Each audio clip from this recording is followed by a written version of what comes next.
Ya pemirsa, Anda kembali lagi di Selamat Pagi Indonesia. Nah, Dokter Tan, sekarang udah ada nih kita jeruk pagar alam dari Sumatera Utara. Ini silakan makan, Dok.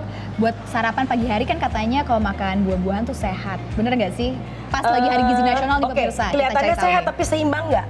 Enggak. Gitu. Nah itu dia ya. Jadi hari ini kita ingin memperkenalkan yang disebut dengan gizi seimbang. Itu penting ya. Dan itu yang gizi seimbang kita itu sudah mengganti, sudah mengubah konsep lama kita yang disebut dengan 4 sehat 5 sempurna. Oh, itu berubah, Dok? Iya, udah dari kapan-kapan tahu. Oh, itu kenapa? Mungkin pemirsa di rumah juga belum tahu betul kali ini. Ya. Kan ada kampanye 4 sehat 5 sempurna tuh udah salah, katanya udah diganti konsepnya. Kita nggak bilang salah, tapi kita melakukan yang namanya, kalau orang boleh dong ada pembaharuan. Kalau konsep yang lama udah kelihatan udah nggak jalan lagi gitu ya. Nah jadi sistem 4 sehat 5 sempurna itu ada beberapa kelemahan yang akan kita revisi. Yang pertama adalah tidak benar satu item itu menyempurnakan yang lain. Sebab seperti misalnya bicara tentang susu. Susu itu apa sih? Susu itu ada lemak, ada protein, ya karbo, ada beberapa mineral yang mana nggak cuma susu doang gitu loh ya. Kalau kita makan berimbang dengan rotasi jenis protein yang lain tentu ada. 4 sehat itu? Ya pokoknya kita ada yang namanya telur, ada yang ayam, ada yang ikan. Jadi semua yang ada di dalam susu itu sebetulnya di makanan lain juga ada. Nggak usah susu gitu loh. Oh gitu. Ya. Yang kedua adalah, nah ini penting nih. Apa? Tahu nggak orang Indonesia tuh lactose intolerant?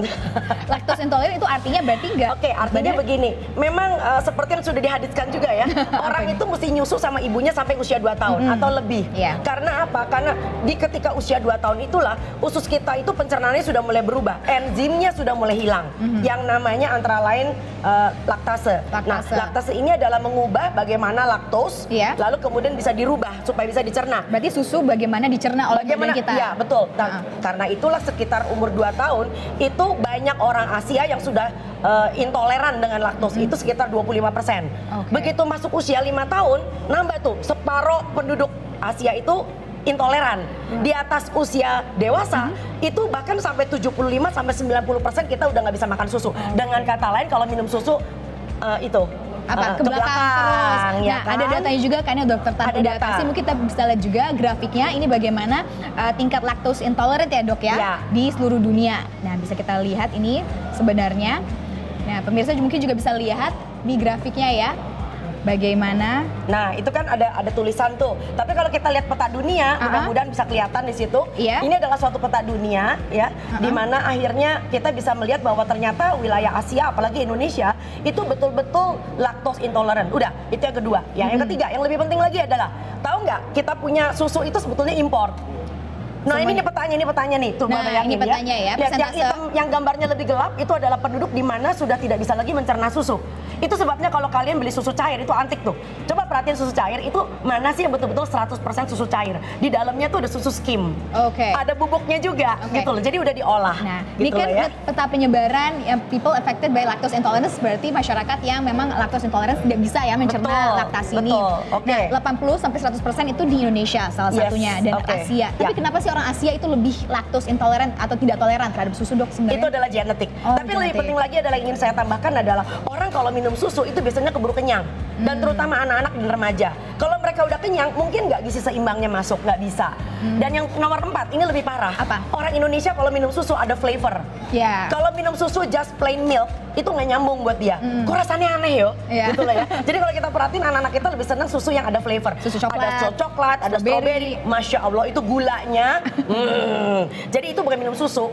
Itu ya begitulah. Tapi kenapa selama ini yang masyarakat pahami minum susu itu jadi sehat? Minum susu jadi sehat? Ya karena itu adalah pakem.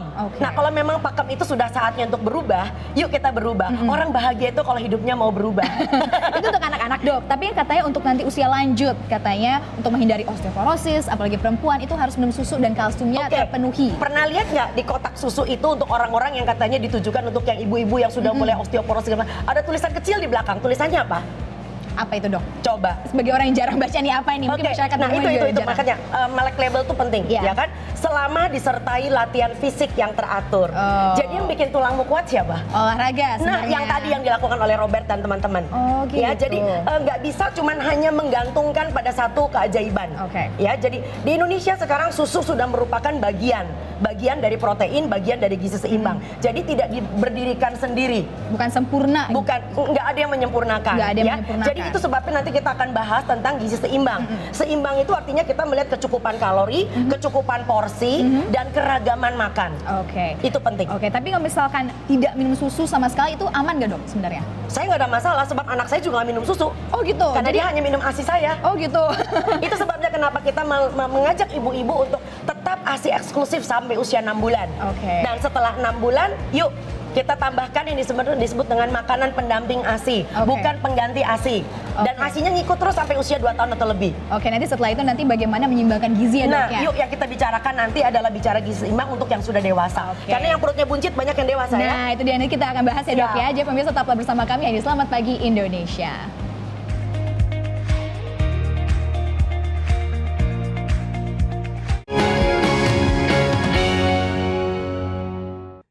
Nah pemirsa, kita masih bersama Dr. Tan dan kita akan membahas dan juga membedah nih bagaimana kita memenuhi gizi sehari-hari bagi orang dewasa nih dok. Nah ini udah ada apa nih? Kita sekarang sudah punya pedoman yang sudah dikeluarkan oleh Kementerian Kesehatan sejak tahun lalu yang kita sebut dengan isi piringku.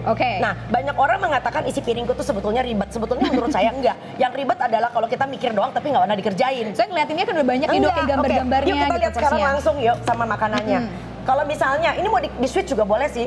Ini saya udah bikin nih buat sarapan, ya kan? Buat sarapan kita punya apa? Karbonya kita punya nasi merah, Lalu kemudian proteinnya kita punya telur dengan tempe bakar, Lalu kemudian, separuh ini kita berikan sayur dan buah. Buahnya apa? Kita pakai pisang kepok.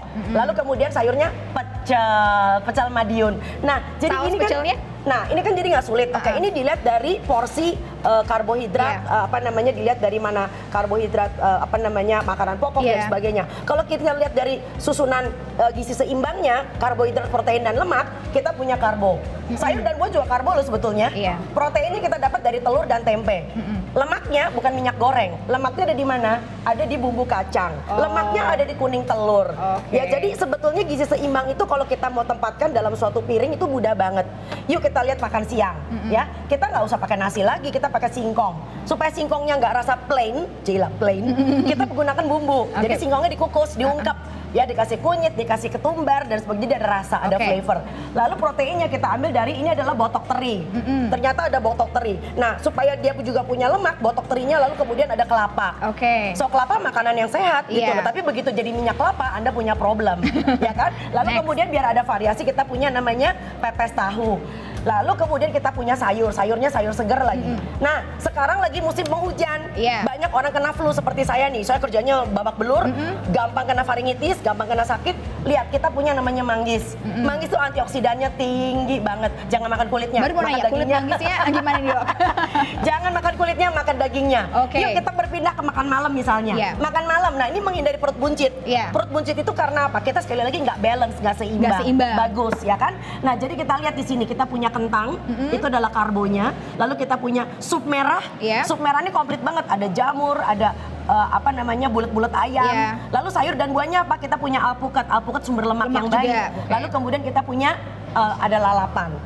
Nah ini kan tadi kata dokter ini bisa di-switch kan buat sarapan, makan siang, semuanya sama aja. Tapi katanya kalau misalnya makan pagi itu harus seperti eat like a king, makan banyak gak apa-apa, makan malam semakin siang semakin sedikit, makan malam semakin sedikit. Ini menjadi problem kenapa perut buncit. Nah itu kenapa? Perut buncit itu karena gini loh, seringkali kita lupa bahwa kita tuh sudah selesai tumbuh kembang, ya sudah selesai. Tapi makanan kita kayak anak tumbuh kembang. Padahal kita udah gak kembang kemana-mana lagi. Bener ke samping nanti ya. Betul gitu loh. Jadi kalau anak kita makan bubur, ya sudah itu kan anaknya. Udah dong bapak emaknya jangan dong. Kita kan udah gak kembang kemana-mana lagi. Satu, jadi makanan itu coba kita pikirkan by age. Sesuai dengan usia. Dan yang kedua by activity. Ya kalau misalnya lebih banyak seperti Anda misalnya lebih banyak sebagai presenter di balik meja, lalu kadang-kadang suka ngetik editing segala macam. Dan pemirsa di rumah pasti juga banyak kan yang kantoran gitu dong. Yang lagi nonton TV lagi duduk kan. Masa ya makannya kayak kuli kapal gitu loh. Jadi sekali lagi kita harus istilah saya tuh tahu diri bahwa orang bahagia itu adalah orang yang hidupnya sesuai dengan alam, sesuai dengan ritme. Dan mungkin ini kan Dokter Tan kan mempersiapkannya ini setiap rantang nih pagi, siang, malam. Mungkin di rumah tuh banyak yang sibuk juga kerja, Dok. Terus mungkin mereka nggak ada persiapan untuk masak, untuk apa. Mereka jadi substitute, mungkin pakai kapsul atau apa. Pakai catering. Pakai catering tadi waktu saya foto ini, kemudian ada yang WhatsApp saya, "Dok, terima catering nggak?" Saya bilang, "Gua nggak mau turun kasta." Saya bilang. Waduh, tapi jadi begini, masalahnya begini. Yang menjadi problem adalah bukan perkara ribet. Yang menjadi problem adalah are you ready to get a healthy life? Gitu loh ya. Sama seperti kayak orang mau bikin rumah.